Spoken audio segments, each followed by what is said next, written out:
নমস্কার বন্ধুরা, মঞ্জু কিচেন হাউজে আপনাদের স্বাগত। আজকে গরমের একদম স্বাস্থ্যকর একটা রেসিপি করে আপনাদের দেখাবো। কাঁচকলা দিয়ে জ্যান্ত মাছ দিয়ে একদম হালকা পাতলা কম মশলায় রান্নাটা করব। আর তার সাথে আরও একটা রেসিপি থাকবে। এই যে গাছ থেকে কচি কচি নিম পাতা পেরে নিয়ে এসেছি, নিম পাতা দিয়ে পুঁটি মাছ দিয়ে ভাজা করব। আপনারা পুরো ভিডিওটা প্রথম থেকে শেষ পর্যন্ত দেখতে থাকুন। আর কী মাছ আনা হয়েছে সেটা আপনাদের দেখাচ্ছি।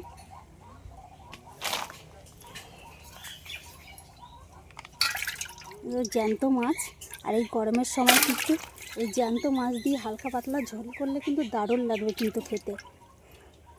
ল্যাটা মাছ আছে এখানে, বাবা লাফ চলে যাচ্ছে।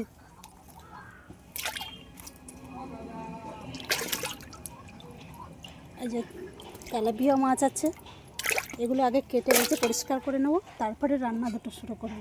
আর মাছ যা লাফাচ্ছে, খাল পাশে খালে চলে গেলে রান্না আমার হয়ে যাবে। এবার মাছগুলো সব কেটে নেবো। ল্যাটা মাছগুলো না প্রচণ্ড সে লাফাচ্ছে, কাটবো কি? কিছুটা ছাই নিয়েছি মাছ কাটার জন্য, নাহলে স্লিপ কাটবে। আর এর মধ্যে তেলাপিয়া মাছ কিছুটা ছিল, সেই মাছটা আগে দিয়ে তুলে রেখে দিয়েছিলাম, জলে যাওয়া নেই ছিল, মরে গেছিলো। আর একটা বেলে মাছ আছে, কি বড় সাইজের, এগুলো হচ্ছে দেশি বেলে।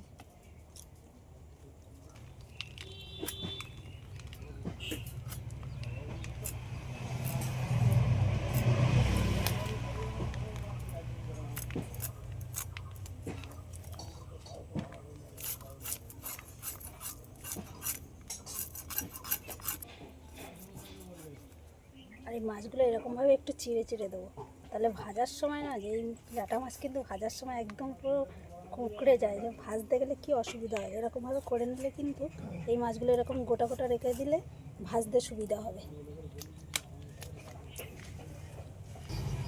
মাছগুলো তো কেটে ধুয়ে একদম পরিষ্কার করে নিয়ে এসেছি। আর আগে দিয়ে কিছুটা পুঁটি মাছ কেটে বেছে পরিষ্কার করে রেখেছিলাম। এইবার আমি এই যে কলা নিয়েছি, আলু নিয়েছি, এগুলো কেটে নেব। আর এই কলাগুলো আমাদের গাছের কলা। এই গরমের সময় এই কলা একদম পাতলা করে ঝোল করলে খেতে কিন্তু দারুণ লাগে। আর পেটও ঠান্ডা করে কলাতে, কিন্তু গরমের সময় খাওয়াটা খুবই ভালো কাঁচকলা।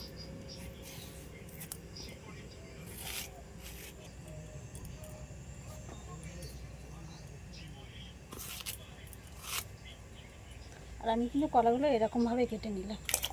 আর হলুদ দিয়ে দিয়েছি জলের মধ্যে। কলার একটা আঠা থাকে, কষ থাকে, ওটা। একটা আলু একদম পাতলা পাতলা করে কেটে নিয়েছি। আদা আর কাঁচা লঙ্কা এগুলো সব বেটে নেব।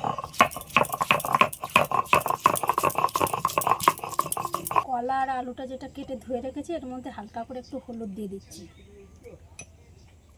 আর এই যে একটা আলু এরকম সাইজ করে কেটে নিয়েছি, এই আলুর মধ্যে অল্প করে লবণ দিয়ে দিলাম। আর এদিকে মাছের মধ্যে, এই যে মাছের মধ্যে লবণ,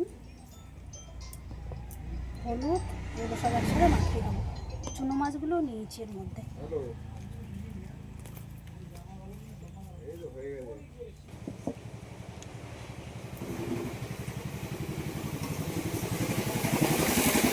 উনুনটা তো জ্বালিয়ে কড়াই বসিয়ে দিলাম। এবার খালি কড়াইয়ের মধ্যে মশলা ভেজে নেব, জিরে আর গোলমরিচ। জিরে আর মরিচটা ভাজতে ভাজতে একটা হালকা গন্ধ বেরিয়েছে, এবার আমি নামিয়ে নেব। কড়াইতে সর্ষের তেল দিয়ে দিচ্ছি।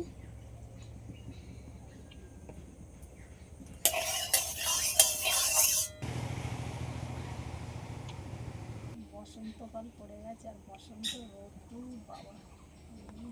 আগে চুনো মাছগুলো ভেজে নেব।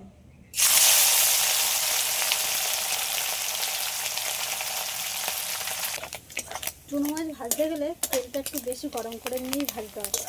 একটা একটা কি সুন্দর করে ভাজা হয়েছে, একটা চুনো মাছ কিন্তু ভেঙে যায়নি। মাছগুলো ভাজা হয়ে গেছে, এবার তুলে নিচ্ছি। এবার এই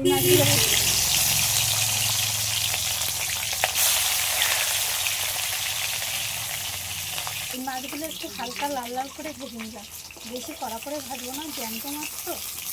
মাছগুলো ভাজা হয়ে গেছে, এবার তুলে নিচ্ছি। এই আলুটা লবণ মাখিয়ে রেখেছিলাম, অতটা জল বেরিয়েছি।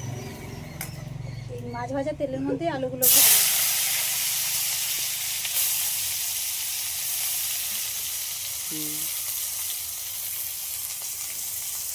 দুটো লঙ্কা ছোটো ছোটো করে কেটে নিয়েছি, লঙ্কাটা দিয়ে দিলাম, পেঁয়াজ কুচি,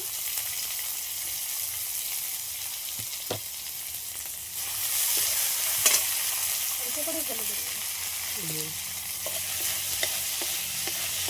আলুটা একটু ঢাকা দিয়ে দিয়ে ভেজেছি, তাড়াতাড়ি ভাজাটাও হয়ে গেছে, আলুটা সিদ্ধ হয়ে গেছে ভালোভাবে। আলুটা এরকম লাল লাল করে ভেজে নিচ্ছি, এবার তুলে নিচ্ছি এই মাছ ভাজার মধ্যে। সামান্য পরিমাণে তেল দিয়ে দিয়েছি কড়ার মধ্যে, ফোড়নে দিচ্ছি কালো জিরে আর অল্প করে নিম পাতা ধুয়ে পরিষ্কার করে নিয়েছি। নিম পাতা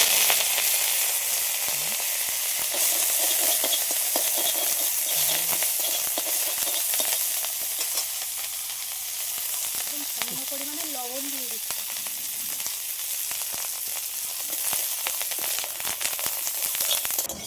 নিম পাতাগুলো ভালো করে ভেজে নিয়েছি। এবার এর মধ্যে ভেজে রাখা আলু আর মাছ, চুনো মাছ সব একসাথে এবার দিয়ে একটু ভালো করে এই একসাথে নাড়ি চাড়ি নেবো। এরকমভাবে এইভাবে নাড়ি চাড়ি নিলেই নিম পাতাতে মাছ ভাজা হয়ে গেল। আর এই গরমের সময় কিন্তু বন্ধুরা দারুণ লাগে কিন্তু খেতে। আপনারাও বাড়িতে আমার মতন করে বানিয়ে খেয়ে দেখবেন একবার। নিম পাতা দিয়ে আমাদের মাছ ভাজা তো হয়ে গেল, এবার লাভিয়ে নিচ্ছি। আর এটা কিন্তু আলু ছাড়াও কিন্তু আপনারা বানিয়ে। কড়াইটা ভালো করে ধুয়ে বসিয়ে দিয়েছি, আর আবারও তেলও দিয়েছি কড়ার মধ্যে। তেলটা গরম হয়ে গেছে, এবার আলু আর কলাটা যে হলুদ মাখিয়ে রেখেছিলাম এইগুলো এবার ভেজে নেব। হালকা করে ভেজে লাভিয়ে নিয়েছি। এবার কড়ার মধ্যে তেল দিয়েছি, ফোড়নে দিয়ে দিচ্ছি জিরে, একই সাথে দিয়ে দিচ্ছি টমেটো কুচি,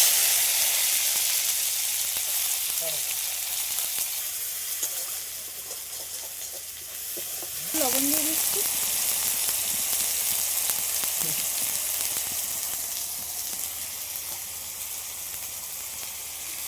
হলুদের গুঁড়ো। আগে অনেক হলুদ দিয়েছি আলু আর কলাটা ভাজার সময়, এই জন্য এখন অল্প করে হলুদটা দিই। এবার আদা আর কাঁচা লঙ্কা বাটাটা দিই। মশলা দিয়ে কাঁচা গন্ধ চলে গেলে এবার দিয়ে দেবো আলু আর কলাটা ভেজে রেখেছিলাম, সেইগুলো দিয়ে দিলাম। সব একসাথে একটু ভালো করে কষিয়ে নেব। সবগুলো একসাথে ভালো করে কষানো হয়ে গেছে। এবার পরিমাণ মতন জল দিয়ে দিলাম। ভেজে রাখা এই মশলাটা এবার বেটে নেব।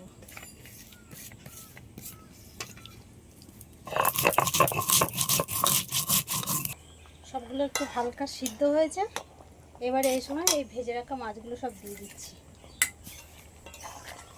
আর এই রান্নাটা কিন্তু পুরো সম্পূর্ণ কাঁচা লঙ্কায় রান্নাটা করছি। গরমের সময় তো কাঁচা লঙ্কা দিয়ে এইভাবে রান্না করলে খেতে কিন্তু দারুণ লাগে। তরকারি হয়ে গেছে, এবার এই ভাজা মশলা বাটাটা এবার দিয়ে দেবো।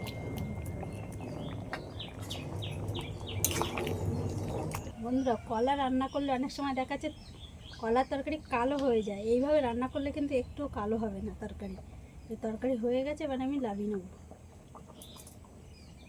তরকারির কালারটা দেখে কিন্তু বোঝা যায় যে তরকারি একদম কালো হয়নি, কি সুন্দর।